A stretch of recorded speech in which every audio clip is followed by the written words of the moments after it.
तर big बॉसचा season आठवला असं म्हणत रोहिणी खडसे यांनी टीका केली। चित्रा वाघ यांच्या विधान परिषदेतील वक्तव्यानंतर रोहिणी खडसे यांनी ही टीका केली। बिग बॉस सारखं काय वाटलं असं म्हणत चित्रा वाघ यांनी प्रत्युत्तर केलंय।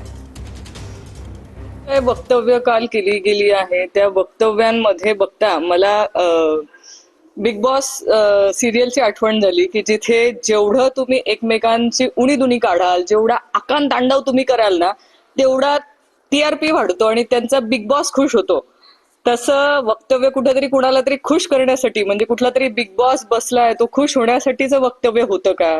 कारण ती जी कालची वक्तव्य होती ही काही सुसंस्कृतपणाची वक्तव्य जी सभागृहात असली पाहिजे अशी नव्हती।